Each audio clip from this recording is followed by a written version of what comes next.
Some people just aren't cut out for real medicine. That is what Dr. Marcus Whitfield said 47 minutes before two Black Hawks landed on Cedar Creek Medical's rooftop and a Navy captain strode through the emergency entrance demanding to know the whereabouts of Master Chief Petty Officer Natalie Hayes. The night shift at Cedar Creek Medical in Savannah moves with fluorescent-lit precision. Antiseptic burn in the throat. Rubber soles squeaking on polished linoleum. The rhythmic beep of monitors creating a mechanical heartbeat that never stops, never wavers, never lies. Natalie Hayes walks these corridors at 2 in the morning like she owns them, not with arrogance, but with the kind of quiet certainty that comes from having walked through worse. Much worse. Her scrubs are pressed despite 11 hours on shift. Her badge hangs at exactly the same angle as it did when she clocked in. Her hands, scarred with thin parallel lines running up both forearms like deliberate geometry, move with an economy of motion that wastes nothing, no tremor, no hesitation, no wasted gesture. A younger nurse, Casey, watches her work. The way Natalie draws up medications without checking the label twice. The way she positions patients with one fluid motion instead of asking for help. The way the doctors, even the ones who don't respect her, instinctively defer when she says something needs doing. Casey has been at Cedar Creek for 3 months. Natalie transferred in 6 months ago from a facility in D.C. that nobody had heard of. When Casey asked where, Natalie said, Walter Reed, and something in her voice made it clear the conversation was finished. Room 347 is quiet at 2:36 a.m. The John Doe arrived 2 hours earlier via ambulance from the Port District. Male, mid-40s, no identification, no wallet, no phone, no next of kin. Just clothes and boots and a body that had been through something the ER intake nurse couldn't quite name. Trauma, yes. But a different kind. The kind you see in soldiers' eyes sometimes, though this man was supposed to be a dock worker. No medical history. No insurance card. Just a name tag that didn't match his face and worn combat boots that looked like they'd walked through 3 continents. Natalie enters room 347 with the John Doe's personal effects logged in an evidence bag. Standard protocol. Preserve everything. The boots are cracked leather, the kind that doesn't crack unless they've earned it through miles and terrain and heat and weight bearing. She catalogues them, size 11, laces threaded through 12 eyelets, the sole worn down at the heel and ball of the foot in patterns consistent with military march cadence. Not civilian wear. Not dock worker wear. Military issue, though the military didn't issue boots like these anymore, are not in the current inventory. She reaches for his jacket, still dampened with whatever fluids emergency had washed away before admission. The fabric is heavy canvas reinforced at the shoulders. She begins the process of cataloguing, front left pocket, empty. Front right pocket, empty. Inner left breast pocket, her fingers pause. There. Something pinned. Not loose. Deliberately fixed. She unpins it slowly. The 75th Ranger Regiment combat badge. Silver and blue enamel. The lion's head facing right, the scroll below reading Ranger, the castle at the base. Not a replica. Not a gift shop item. Real metal. Real weight. The kind of badge that costs blood to earn, that soldiers don't lose, that soldiers don't separate from unless they're separating from everything else. Natalie's breath doesn't change. Her hands don't shake. But something in her chest, something locked away for 20 years under clearances and false names and a nursing license that wasn't her first career, recognizes the math. Baghdad. 20 years ago. A 7-year-old boy pulled from a collapsed building in the Jolan district during a Black Ops extraction. A child's weight against her armor plate. The promise she made that she'd never leave a soldier behind. The fact that she'd kept it her entire life by becoming invisible, becoming a nurse, becoming exactly the person this hospital needed her to be. She photographs the badge with her personal phone using a specific angle. She bags it. She logs it. She documents the chain of custody in handwriting that reveals nothing. Her pulse remains exactly where it was. Her breathing doesn't quicken. She does not go into the supply closet and collapse. She does not call anyone. She does not break character. She stands for 8 seconds looking at the John Doe's face, and she sees the boy. Not the man, the boy. Younger by 20 years, scarred by all those 20 years, but the same person. The same person she'd extracted from a building while a combat assault team provided overhead suppressive fire. The same person who'd held onto her neck so hard she couldn't breathe, but she never let him know it hurt. Then she turns and walks back to the nurse's station. The morning shift begins at 6. Coffee appears. The fluorescent lights seem to burn a fraction brighter. The hospital wakes up like a patient surfacing from anesthesia, slow, irritable, demanding attention. By 7 o'clock, the attending physicians begin their rounds. By 7:23, Dr. Marcus Whitfield sweeps into the medication reconciliation meeting like a man who's never been told no. Whitfield is 51. Harvard-trained. Board-certified in emergency medicine and critical care. His white coat is monogrammed with his initials in script. He wears a Rolex Submariner, the gold model, 42mm, the kind that costs more than most nurses' monthly rent. He married into money, which he invested poorly, which means he compensates by reminding everyone around him that he's the smartest person in any given room.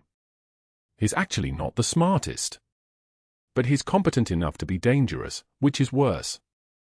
He sits across the medication reconciliation table from Natalie. A septic patient in room 214, infection markers climbing, heart rate elevated, blood pressure trending down. The patient's antibiotic coverage is standard. But Whitfield ordered dosing that Natalie knows is contraindicated given the patient's renal function. The pharmacy flagged it. Natalie reads the interaction alert. She speaks quietly. Privately. Professionally. Doctor, the creatinine is 2.1. The dosing should be adjusted accordingly. Whitfield doesn't look up from his phone. The dosing is fine. The interaction alert. Interaction alerts are written by people who've never treated a septic patient in their lives. The dosing stays. Natalie says nothing. She documents the verbal order exactly as given. She makes a note in the patient's chart that the pharmacist's recommendation was not adopted and the reason given was physician judgment. By protocol, this protects the patient. By Whitfield's logic, this documents insubordination. He must have sensed that. Because the next morning, he walks into the nurse's station at 7:15 a.m., and Natalie is reviewing a chart for another patient. Whitfield doesn't whisper. He announces. The nurse's station has 7 nurses, 3 residents, 2 medical students, and 1 unit secretary within earshot. I have a bet for you, Natalie. His voice carries the weight of institutional certainty. I'll wager $50 that you quit within a week. You're simply not cut out for real medicine. Some people are. Some people aren't. You've got the bedside manner, sure, but the clinical judgment. That's not your lane. You transferred here from some second-rate facility in D.C., probably thinking the private sector would be different. It won't be. Not for you. Real medicine requires a certain pedigree. Not everyone has it. He's looking at her while he says it, watching for a response. Waiting for her to flush. Waiting for her to defend herself. Waiting for her to give him the reaction that would justify escalating this from verbal sparring to something more permanent. Natalie meets his gaze for exactly 3 seconds. I'll take that bet, doctor. She says nothing else. She doesn't explain her background. She doesn't mention that she's forgotten more about critical care than Whitfield will ever know. She doesn't point out that his dosing order yesterday was contraindicated and that if the patient's kidney function hadn't compensated, he'd be looking at acute tubular necrosis and a lawsuit. She simply returns her attention to the chart in front of her. The room goes quiet. Not silent. Quiet. There's a difference. Silence is the absence of sound. Quiet is the presence of restraint. It's the sound of 7 people realizing that whatever they just witnessed, they misread it completely. Whitfield is searching her face for something, fear, weakness, the crack that would let him drive a wedge in. He doesn't find it. What he finds instead is the simple fact that the woman sitting across from him is not new to pressure. $50 says you're wrong, Natalie says, still not looking up from the chart. She is. Not trembling. Not flushed. Not defending.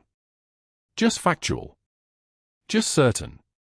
Just the kind of calm that comes from having already survived the worst the world has to offer, and knowing that a man in a monogrammed coat is not it. Whitfield stands there for 4 seconds. Then he turns and walks away. But something has shifted. Something dangerous. Because Natalie just made a man feel small in front of an audience, and men like Whitfield don't forget that. They escalate. They document.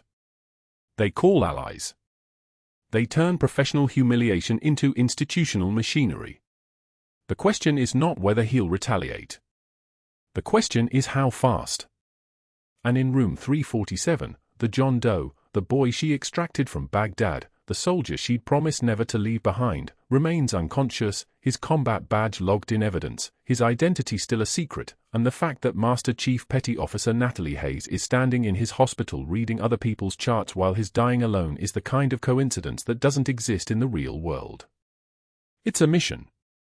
And missions have a way of converging exactly when the pressure reaches its breaking point. The cafeteria smelled like burnt coffee and industrial detergent when Whitfield decided to make his point. Natalie carried her tray past the resident's table, salad, crackers, a cup of black coffee that had gone lukewarm somewhere between the beverage station and the checkout line. She'd learned years ago not to make eye contact during lunch. Keep your head down. Blend. Survive. Whitfield rose like a predator sensing weakness. He didn't bump her elbow. That would be accidental. Instead, he stepped directly into her path and let her collision with his shoulder do the work. The tray flipped with the helpless physics of a moment she couldn't prevent. Salad scattered across the tile in an explosion of lettuce and vinaigrette. Coffee splashed her scrubs, soaking the fabric below her sternum in a dark spreading bloom. The cup clattered once, twice, rolled under a table. Careful, Hayes, Whitfield said, his voice pitched just loud enough for the 3 residents at the nearby table to hear. Wouldn't want you to hurt yourself. The room went so quiet you could hear the fluorescent lights hum above them. Natalie crouched, her movements economical and precise. She began gathering the scattered lettuce leaves one by one, her hands perfectly steady, her face a professional mask of neutral competence. A janitor appeared with a mop without being asked. He'd seen this before. Natalie stood, nodded thanks, and walked away without meeting Whitfield's eyes. Not because she was humiliated. Because she was cataloguing. Every word. Every gesture. Every micro-expression on the residents' faces that told her exactly how deep the infection had spread. 20 years of compartmentalization meant she could walk to the supply closet with her head up and her spine straight, could nod at 2 nurses in the hallway, could pass through that door and close it behind her with a gentle, unremarkable click. Then the trembling started. She pressed her back against the metal shelving, her fingers curling against the cold chrome. The tremor ran through her hands first, not from fear, but from the controlled release of adrenaline that had nowhere else to go. Her jaw clenched tight enough that she could feel the muscles working in her temples. 20 years. 20 years of carrying an identity that wasn't real, of walking through hospital corridors with a nursing license that was authentic but incomplete, of accepting insults from a man who wouldn't survive 5 minutes in a real crisis. The trembling lasted 15 seconds. Then she straightened, smoothed her scrubs despite the coffee stain that wouldn't come out without a full wash, and checked her reflection in the small mirror someone had taped to the inside of the door. Her eyes were steady. Her expression was calm. The mask was back in place. She returned to work. The afternoon shifted like every other afternoon, medication rounds, charting, patient checks, the endless rhythm of a unit that never fully slowed down. But Natalie's mind was elsewhere, moving through a calculation that had nothing to do with dosages or vital signs. The John Doe in room 347 had been unconscious for nearly 18 hours. No wallet. No identification. No family to claim him. His fingerprints had been run through the standard databases with nothing but silence in return. Until she'd made a call. Her cell phone wasn't registered to her name. Neither was the number she'd dialed or the encrypted messaging app that came back with confirmation at 1,438 hours, prints flagged in NCIS secondary database, identity confirmed, eyes only, further contact by secure line only. The message had dissolved from her phone in 60 seconds, the self-delete function leaving no trace that it had ever existed. The John Doe's name was Michael Reeves. Master Sergeant, 75th Ranger Regiment. 2 Bronze Stars. 1 Purple Heart. Wounded in Kandahar Province, officially discharged 2 years ago, since then working as a civilian contractor for a federal agency that didn't officially exist. And somehow, impossibly, he had ended up at Cedar Creek Medical with injuries consistent with a car accident that had never been reported to police, carrying only the weathered combat boots in the evidence bag and a single 75th Ranger Regiment insignia badge pinned to the inside of his jacket where it would never be found unless someone was looking for it. Someone like the Master Chief Petty Officer who was supposed to be monitoring a human trafficking network using this hospital's transport system. The trafficking ring operated with surgical precision. Patients would arrive under assumed names, stay for short procedures in the administrative offices on the 2nd floor, then be transported out via hospital ambulance to locations that disappeared into the Port Authority system before they could be tracked. Natalie had spent 3 years documenting it, photographs taken from angles that looked accidental, conversations recorded on a phone disguised as a standard smartphone, supply manifests photographed and uploaded to a secure server that existed on no official network. Michael Reeves was supposed to be the federal witness who could break the entire operation wide open. Michael Reeves was dying. The thought hit her while she was updating a chart in the medication room, pen poised above the page for a patient who wasn't even her primary responsibility. She'd learned long ago to keep multiple patient monitors running in the back of her consciousness, pulse, pressure, trending oxygen saturation. Room 347's vitals had been stable through the afternoon, but the underlying pattern worried her. His fever had climbed to 102.4. His white count was escalating. The infection spreading through his bloodstream was advancing faster than the antibiotics could contain it. She ran the numbers. Sepsis at this progression. Organ failure within 72 hours. Cardiac collapse within 96. The on-call surgeon was Dr. Chen, competent and careful, but careful meant protocols and consultations and committee approvals. Careful meant waiting for the infection to reach the point where emergency intervention was the only remaining option instead of preventing that point from arriving.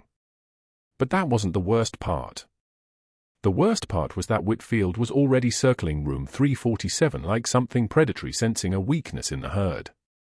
She'd seen him twice already, once at 1,530 hours, standing in the doorway reviewing Reeves's chart with an expression of clinical disinterest, and once at 1,645 hours, asking one of the residents about the patient's antibiotic protocol in a voice that suggested the resident had made an error.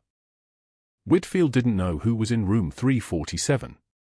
That was the only advantage Natalie possessed, and even that was fragmenting by the hour. If he decided to take the case, if he moved fast enough, he could consolidate authority and control the narrative before anyone could bring in outside resources. Before naval intelligence could extract Reeves. Before the federal witness could offer his testimony. Before the trafficking ring could be dismantled. Natalie finished her charting and moved to room 347 for her 4 o'clock check. Reeves was conscious but barely, his eyes tracking her entrance with the disconnected awareness of someone operating on fever and painkillers. His left arm was immobilized, wrapped in compression bandaging that covered 3 separate areas of trauma. His breathing was shallow, more labored than it had been at noon. His oxygen saturation read 94% on the monitor, which was technically acceptable but trending downward. "Hey," Natalie said, her voice low and calm, checking his foresight with a practiced hand. "How's your pain?" "Fine," Reeves managed, the word costing him effort. She was about to continue when his eyes sharpened for just an instant. He'd seen something, her hands, probably, or the particular way she held herself. His lips formed a word that didn't make it to actual sound. "A call sign." "Her call sign."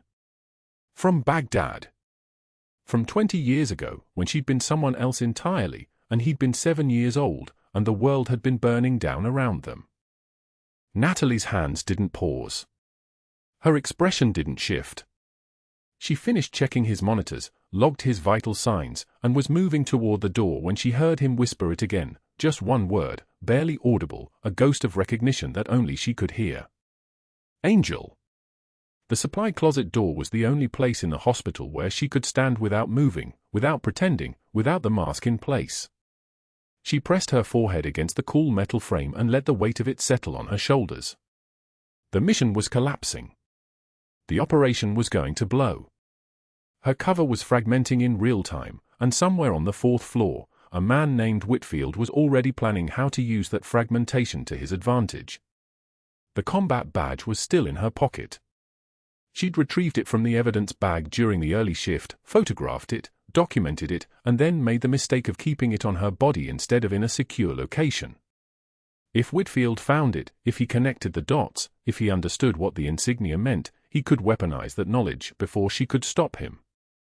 20 years of careful construction was about to unravel in real time, and the only person who could prevent that collapse was a woman standing alone in a supply closet with trembling fingers and the weight of a federal operation pressing down on her shoulders.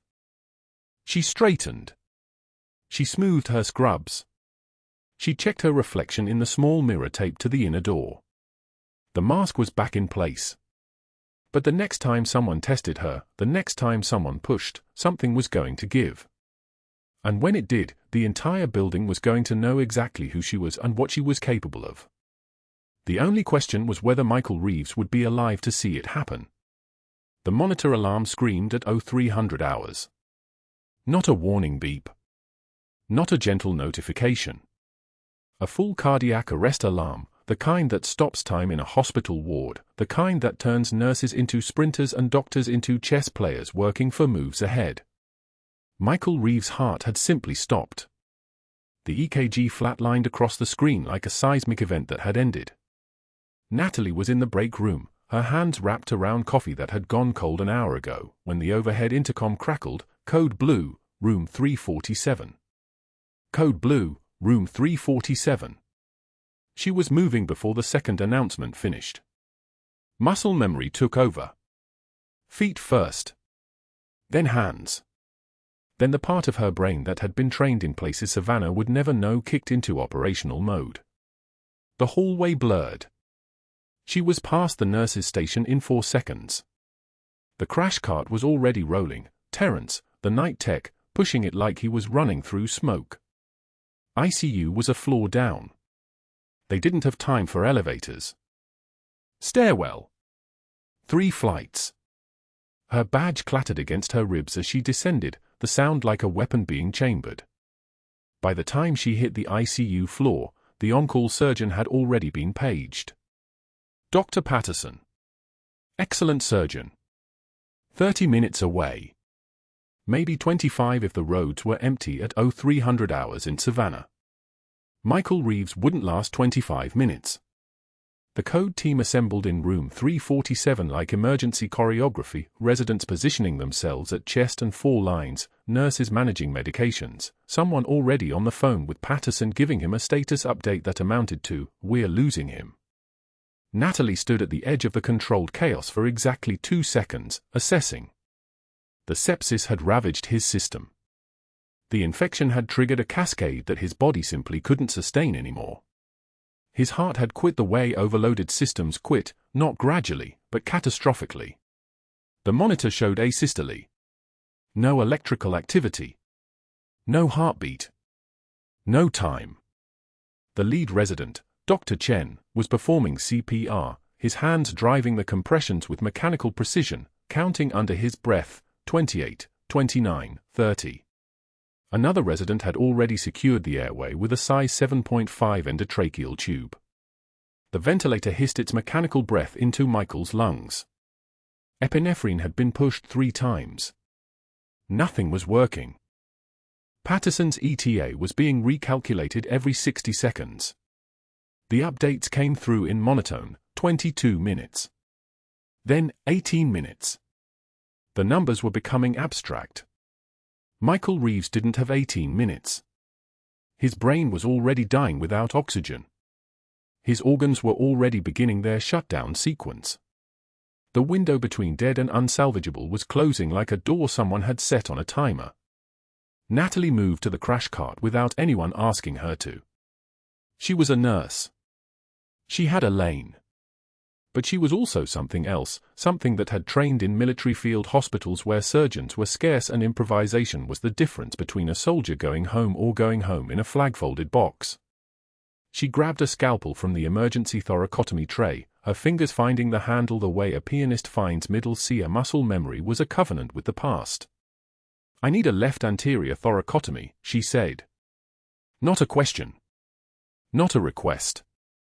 A statement delivered in the voice of someone who had already made the decision and was simply informing everyone of the outcome.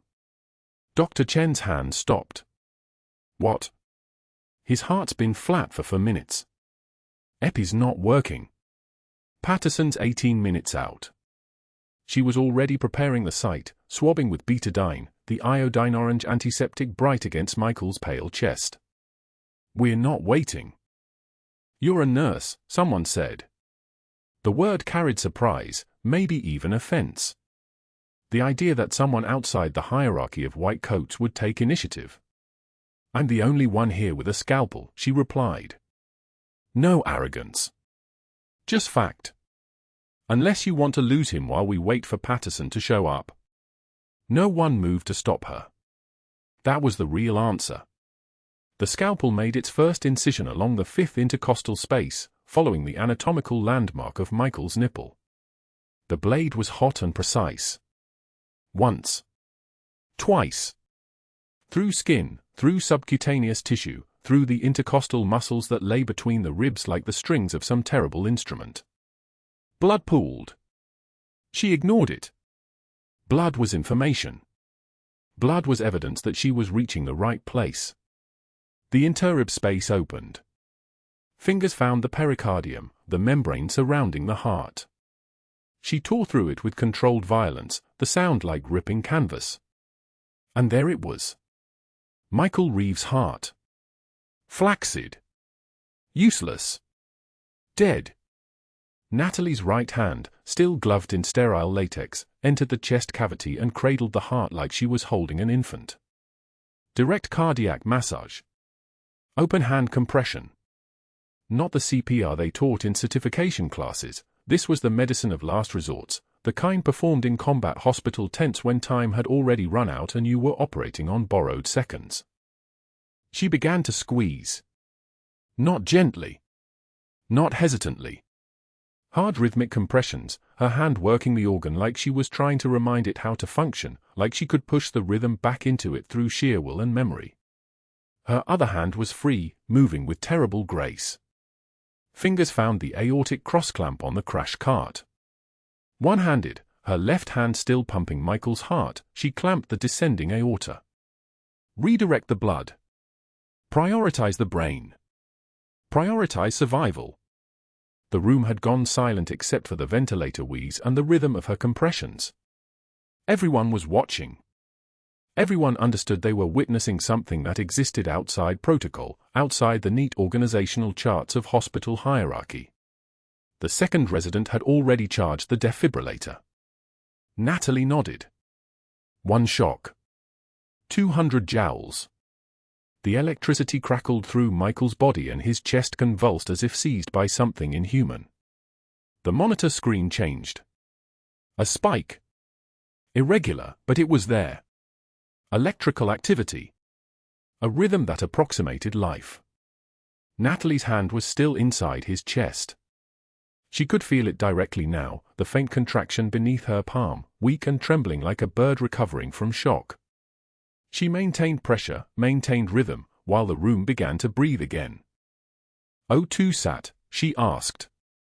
Climbing, someone reported. 72. Keep climbing, she said. Not to them. To Michael's body. To the universe. To whatever part of the past had placed his worn combat boots in the evidence bag and his 75th Ranger Regiment combat badge in her scrub pocket. Another compression. The monitor showed sinus rhythm. Weak, but real. The electrical pattern of a living heart, not the chaotic screaming of a dying one. Natalie maintained the direct cardiac massage while someone pushed another round of epinephrine directly into the aorta. The medication would reach Michael's heart faster this way, through arterial flow instead of venous return. "Patterson's here," Dr. Chen said.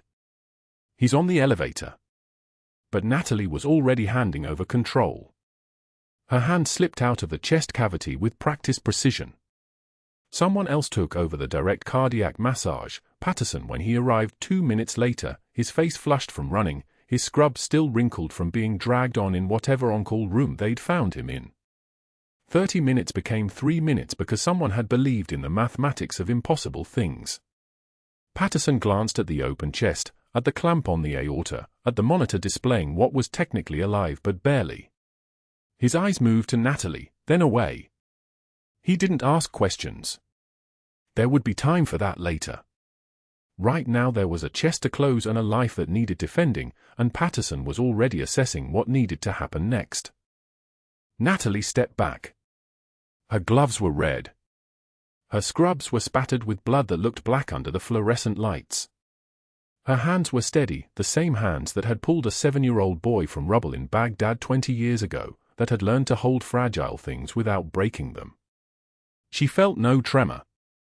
No adrenaline spike. No emotional response at all. She had worked in surgical theaters across 3 continents. This was just another operation. This was just Michael Reeves, fighting to stay alive in a hospital in Savannah, Georgia, with a woman he didn't yet remember standing at the edge of a room that had gone very, very quiet. It was 0318 hours. The resuscitation had taken 18 minutes. It was 0345 hours when Whitfield walked through the ICU door. He stood in the doorway of room 347, watching Patterson continue the surgical repair, watching the monitors that now displayed, against all reasonable odds, something approaching stability. His face underwent a transformation so complete it looked like watching a mask shift. The expression shifted from shock to something colder. Calculation. Natalie saw him raise his phone. Saw his thumb move across the screen, documenting, recording, narrating silently into a device that would become a weapon. He was gone within 30 seconds. But not before their eyes met. Not before Natalie saw exactly what he had registered, a nurse performing surgery. A violation. An opportunity. At 8 o'clock in the morning, Dr. Whitfield sat in his office on the 8th floor of Cedar Creek Medical and made the first call that would change everything. His finger moved across the phone screen with the precision of a man who'd spent years learning how to weaponize a narrative. He called the chief of staff. His voice was steady, clinical, the tone of a concerned physician with no personal stake in the matter. "I need to document a patient safety incident," he said. "Last night, a suspended nurse, Natalie Hayes, performed unauthorized emergency surgery on John Doe, room 347. Cracked his chest open, performed direct cardiac massage with her bare hands. Violated every protocol in the book. Cowboy heroics. She's a liability." The chief of staff listened. Whitfield continued, voice like a tank idling in a garage, low and relentless. "The patient survived, which is lucky, but that's not the point. The point is competence. Judgment. She made decisions that no floor nurse should make without surgical authorization." He paused, letting silence do half the work. "I documented it all. Video. Witnesses. We need to protect the hospital." By 9:15, he'd made a second call to the state medical investigator, a woman named Patricia Holloway who'd been hungry for career-making cases. Whitfield told her that his concerns went deeper than one incident. "I've been trying to verify her previous employment," he said, "and I'm finding inconsistencies. Gaps. Schools she claims to have attended, previous hospitals that have no record of her. For someone who's been in nursing for 2 decades, her background is remarkably opaque." He gave her a list of 3 hospitals she supposedly worked at. "I'd appreciate if you could verify her credentials," he said. "Something feels wrong." By 10 o'clock, Holloway had already started calling. The hospitals had no record of a Natalie Hayes. No employment files. No references. The inconsistencies multiplied like bacteria in a wound. She filed a preliminary investigation report before lunch. The board was scheduled for an emergency session at 11. The conference room on the 8th floor had floor-to-ceiling windows overlooking the Savannah River, and at 11 o'clock exactly, 12 board members filed in alongside Chief of Staff Dr. Evan Messier, the hospital's legal counsel, and Patricia Holloway, the state investigator whose laptop was already open, papers already spread across the mahogany table like evidence at a crime scene. Whitfield presented his case with the precision of a surgeon. He spoke about protocols. He spoke about liability. He showed the video from the hallway camera, Natalie's hands moving with automatic competence, her voice calling out vitals like someone who'd done this 1,000 times, her movements so practiced they looked like muscle memory. He didn't mention that muscle memory itself was evidence of something, that the fluidity of her hand suggested training far beyond the scope of an RN. He showed her credential gaps, the mysterious employment history, the red flags that turned into deeper red flags. "I'm concerned," he said, "that we've employed someone under false pretenses. Someone whose background doesn't check out." He paused, looking around the room. "And someone who, when given half an opportunity, makes decisions that suggest military-level training." Patricia Holloway presented her preliminary findings. Employment records inconsistent. References impossible to verify. A background that had holes in it like Swiss cheese. She recommended immediate suspension pending full investigation. The board members exchanged glances. One of them, a woman named Catherine Chen who'd been a nurse before she became an administrator, said, "But the patient lived. She saved his life."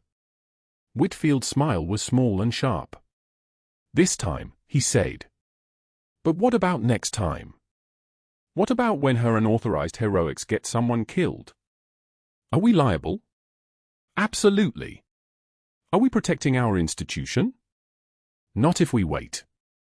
By 11:30, the vote was unanimous. Suspended, pending investigation. Immediate termination of all hospital privileges. The papers were printed. The decision was made. At noon, security arrived at Natalie's apartment with a termination letter and instructions to surrender her badge, her access cards, and her parking pass. They were polite about it. Professional. The guards, both of them older men who'd worked at Cedar Creek for years, seemed uncomfortable with the task. One of them, a man named Ricardo with 30 years of service, wouldn't quite meet her eyes as he handed over the envelope. "I'm sorry," he said quietly.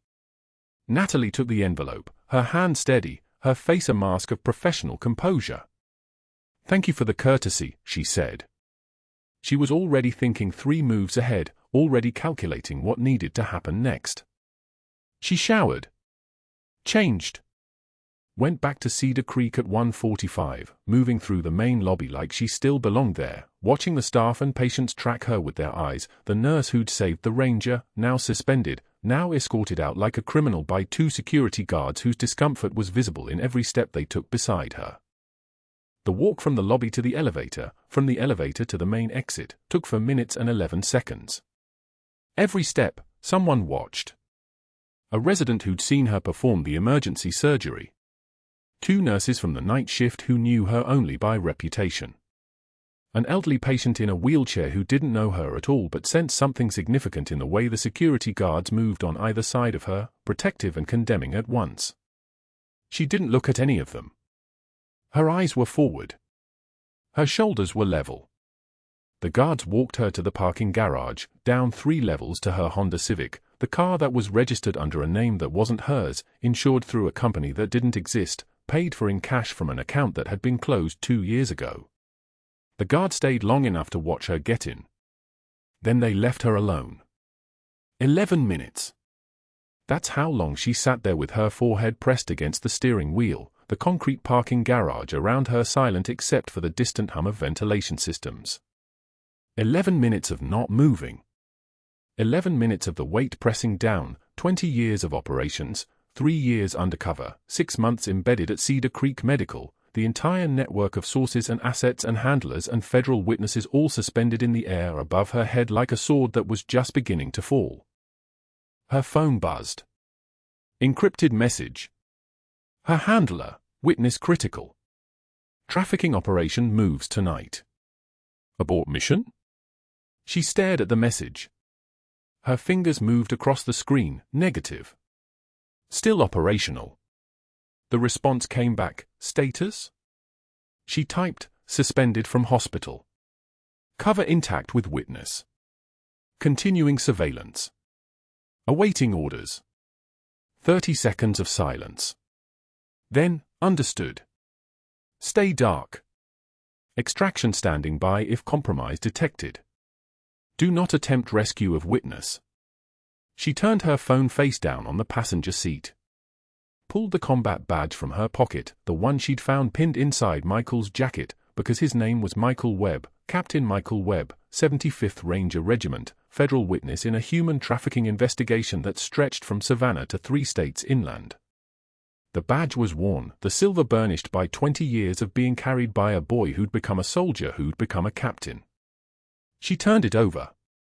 On the back, scratched in tiny letters so small they were almost invisible, promise kept, M. She remembered Baghdad. 2003, a building that was coming down in pieces, a 7-year-old boy buried under concrete and rebar, his mother already dead, his father already dead, just a child with dark eyes looking up at her with a recognition that said he knew he was about to become an orphan. She'd pulled him out with her own hands. Given him her combat badge from her own uniform. Whispered against his ear, I'm never going to leave you behind. You're going to survive this. You're going to grow up. And one day you're going to know that promise means something. The boy had nodded. He'd held the badge against his chest like it was the only real thing in the world. She drove back to Cedar Creek at 18:47 hours, parked in the visitor lot, entered through the emergency room entrance wearing civilian clothes, jeans, a gray hoodie, the uniform of someone who wasn't trying to be noticed. The security guards at the main entrance didn't even look at her. To them, she was just another family member coming to see a patient.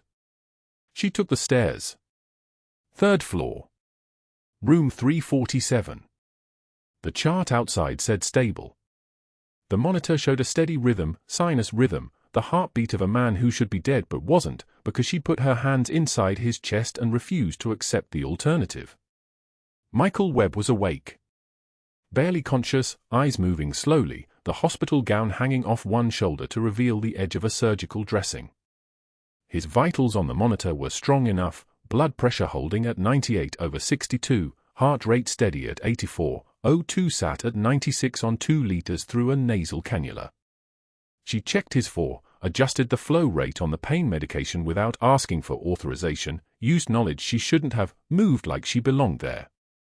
Her hands moved on their own, muscle memory from 2 decades of field medicine, and there was something in that muscle memory that was dangerous, that was military, that was everything she'd spent 3 years trying to hide. Dr. Whitfield appeared in the doorway. His voice was sharp with satisfaction. You're trespassing. I'm calling security. Natalie didn't look at him. She continued working, her hand steady, her movements precise. When she spoke, her voice had dropped an octave. This patient is under federal protection. You've been interfering with a witness. Whitfield laughed. The sound was brittle, the laugh of a man who didn't understand the ground shifting beneath him. You're a suspended nurse with delusions. Security is on their way. He was already dialing his phone, already thinking about trespass charges, already composing the narrative he'd tell the board about a delusional employee returning to the hospital. Natalie finished her check. Turn to leave. Michael Webb grabbed her wrist with surprising strength for a man who'd coded 12 hours earlier, whose chest had been cracked open, whose heart she'd held in her hands. He whispered, Sandstorm 6. Her old call sign. The name only 18 people in the world would know. She squeezed his hand once, the same squeeze she'd used in Baghdad, the signal that meant everything would be okay, that she'd never leave him behind. Then she walked past Whitfield, past the 2 security guards who were already moving toward her, out into the hallway where the fluorescent lights hummed their endless mechanical rhythm, and the next phase of her life was already beginning to collapse and reassemble in ways she couldn't control. The rotor wash hit the windows like a physical force. Two Black Hawks, their olive hulls cutting through the Georgia morning, settled onto the Cedar Creek helipad with the precision of predators landing on prey. Rotors still turning, doors open, and they came down the tarmac in formation, 75th Ranger Regiment, the tactical uniform, the bearing that made everyone else look civilian. Behind them, a Navy captain with shoulder boards that caught the light like warnings. The hospital didn't know what was coming. The captain moved through the lobby doors with the kind of momentum that made orderlies step aside without being asked. His boots echoed on the tile like a countdown timer. The elderly security guard at the desk, Vietnam vet, name tag read Morrison, straightened when he saw the insignia, his jaw working before any words came out. Master Chief Petty Officer Natalie Hayes, the captain said. Not a question. Navy Special Warfare. Where is she? Morrison's voice cracked. Actually cracked, the way a man's voice cracks when he recognizes something he hasn't seen in a long time. Third floor. Trauma Bay Recovery. But Captain, she was just, he didn't finish. He didn't need to. The captain was already moving, Rangers flanking him, the hallway suddenly compressed by their presence. The hospital board was still in emergency session on the third floor. They'd called the meeting an hour ago, all of them in the same room, the chief of staff with her laptop open, the hospital counsel reviewing termination protocols, the state investigator with her folders spread across the oak conference table. Dr. Whitfield had made his case convincingly, the unauthorized emergency surgery, the protocol violations, the reckless heroics that had somehow succeeded despite every violation in the book. They were preparing the paperwork when the doors opened. The captain didn't knock. Dr. James Whitfield, he said. His voice was the color of steel. Whitfield stood. Who the hell are you? Captain Marcus Webb. I'm here to tell you that you're about to discover something very unfortunate about your career. The state investigator closed her laptop slowly. She'd been working this case for 18 hours straight, cross-referencing insurance claims against patient outcomes, following the paper trail that started with a single medication flagged in the nursing notes. The trail led somewhere much worse than a protocol violation. Dr. Whitfield, she said, my background check on Nurse Hayes did reveal irregularities. His face moved toward relief. But not hers, she continued. She opened a different file. The numbers inside it looked like a confession written in spreadsheets. Your surgical outcome reports for the past 18 months show a 94% success rate, she said. But when I cross-referenced with patient records, insurance claims, and follow-up care documentation, the actual success rate is 71%. You've been falsifying outcomes. Correcting them upward.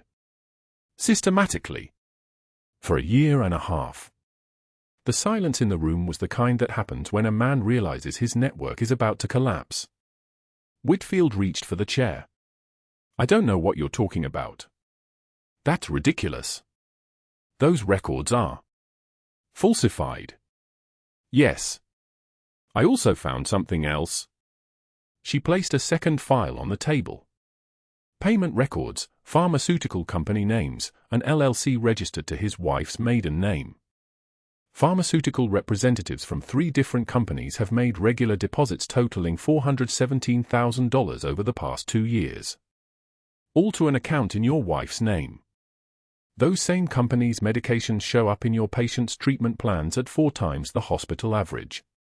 The hospital counsel stood. The chief of staff didn't move. Captain Webb walked to the table and placed a folder down with a sound like a gavel. 60 pages, maybe more.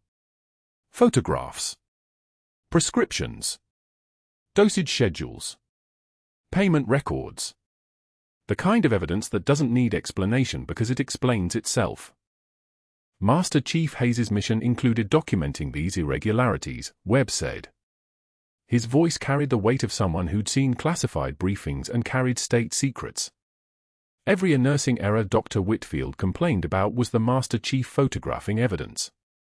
Every medication question she raised was her documenting kickback-driven prescriptions. Every time she questioned your dosage orders, she was building a case. Whitfield's hand started moving. Reaching for his phone, then his wallet, then the air itself, like he could grab something, anything, to stop what was already accelerating past him. Federal prosecutors have been building a case for 6 months, Webb continued. Your campaign against the Master Chief accelerated our timeline. You expedited your own investigation. The Chief of Staff stood now. Dr. Whitfield, your privileges are suspended effective immediately. You are terminated for cause. Security will escort you from the building. Whitfield tried.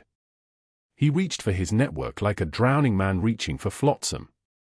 He called his board contact, the man who owed him 3 favors, the one who'd called him personally when his daughter needed a recommendation. Voicemail. He tried his medical school roommate, the one who'd gotten him through residency. Number disconnected. The pharmaceutical representative's lines disconnected. The private practice he'd been planning. His partner had already heard the rumors. Not returning calls. The investigator added one final detail. There's also a criminal referral for insurance fraud and witness intimidation. The U.S. Attorney's Office has been notified. Whitfield walked out flanked by security. The same hallway Natalie had walked 24 hours earlier, the same nurse's station. But this time the exit felt different. Heavier. One nurse turned her back deliberately as he passed. Another found something very urgent to do with her hands. The third simply watched him leave with a kind of expression that comes from suddenly understanding you'd been working for a fraud the entire time. The captain found Natalie in the Trauma Bay recovery ward, standing at the window of room 347 where Michael Reeves lay with chest tubes in place and the kind of slow, steady breathing that meant he was going to live. Master Chief, Webb said. Natalie turned. The composure was absolute, the voice dropping the civilian affectation like shedding a uniform. Captain. Patient wants to see you. Before the transport team arrives. Michael Reeves lay in the hospital bed with better color than any human should have after a direct cardiac massage had cracked his sternum open. His eyes focused on Natalie the moment she walked in, and something passed between them that didn't require words, recognition, history, a promise kept across 20 years and 3 continents.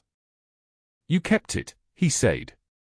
His voice was rough from the ventilator, but the words were clear. Natalie didn't ask what he meant. She reached into her pocket and placed the combat badge on the bedside table. The 75th Ranger Regiment insignia caught the fluorescent light, the silver and blue enamel gleaming like proof of something. I told you that day in Baghdad, Natalie said. No one gets left behind. No one. You carried me 4 miles, Michael said. Through fire. Through buildings that were coming down. You gave me this badge and told me to be brave. Told me you'd come back. I didn't know how, but I believed you. I came back, Natalie said. You never left. The Army captain arrived at 0920 hours the next morning with his command team and the kind of authority that made everything else in the hospital feel smaller. Michael Reeves was promoted from Ranger to Ranger First Class in a ceremony that took exactly 4 minutes, conducted in the trauma recovery wing because he couldn't leave the hospital. The Rangers stood at attention in the hallway. The nurses stopped moving. The machines kept their rhythm. 6 months later, the ceremony hall at Fort Benning filled with dress blues and combat uniforms. Major Marcus Webb, the same 7-year-old boy Natalie had pulled from a collapsing building in Baghdad, now carrying the bars of field rank and the bearing of a warrior, stood at attention while his commanding officer read the citation. Master Chief Petty Officer Natalie Hayes stood 3 feet away in Navy service dress whites, the uniform looking like it had been tailored for someone like her all along. The photographs were impeccable, her kneeling in Baghdad dust with a bleeding child, her running through hallways as a night shift nurse, her standing in a hospital parking garage with the weight of 30 years bearing down on her shoulders, none of it showing. The human trafficking network had been dismantled using her evidence. 11 arrests. 43 victims recovered. Families reunited. The kind of operational success that doesn't make news because it's classified, but it saves lives in the dark where most heroism actually happens. Cedar Creek Medical instituted new oversight protocols. Dr. Whitfield's medical license was revoked by the state board. His house went into foreclosure. The market doesn't care about circumstances, just the numbers. The last anyone heard, he was selling supplemental insurance policies from a folding table outside a strip mall in Athens, Georgia, his monogrammed white coat replaced by a clip-on tie and a name tag no one recognized. At the reception, Major Webb placed a shadow box on the table between himself and Natalie. Inside it lay a pair of worn combat boots, scuffed and creased from 20 years of wear, and the 75th Ranger Regiment combat badge that he'd kept in a pocket through deployments and firefights and the kind of dark moments that soldiers carry alone. "You gave this to a scared kid," Webb said. "Told him to be brave. That he'd survive. That I'd survive." Natalie touched the glass. "You became the warrior you were meant to be. I became a ranger because of you. But that's not why I kept these boots." He pointed to the badge. "I kept that because it was a promise. The one you made in Baghdad when you pulled a 7-year-old boy from a collapsed structure and carried him for miles through fire. You promised you wouldn't leave him behind. You kept it." An army colonel approached them, introduced himself as Webb's commanding officer. He'd read Natalie's file, cleared for her rank, her operations, the kind of classified history that moves through military channels like whispers. "We could use someone with your skill set, Master Chief. Joint task force forming. Focus on human trafficking networks. Victim recovery. We need operators who understand medicine and understand tactical extraction." Natalie looked at the shadow box, at the promise kept across 2 decades, at the man wearing Major's bars who'd been a bleeding child in her arms in Baghdad. "One more mission," she said. The ceremony hall fell away. The music continued. The Rangers began to disperse, and in the moment before the gathering dissolved, something essential moved through the room, the understanding that they were all standing next to legends, and the legends were still among them, still serving, still walking into the darkness to bring people home. The ones who have seen the worst often give the most. Thank you for watching. If this story struck something in you, if you've ever been underestimated by someone who didn't know who you really were, hit that subscribe button. Share this with someone who needs to know that quiet people sometimes carry the heaviest weight. And in the comments, tell me, have you ever witnessed someone's true identity completely change how you saw them?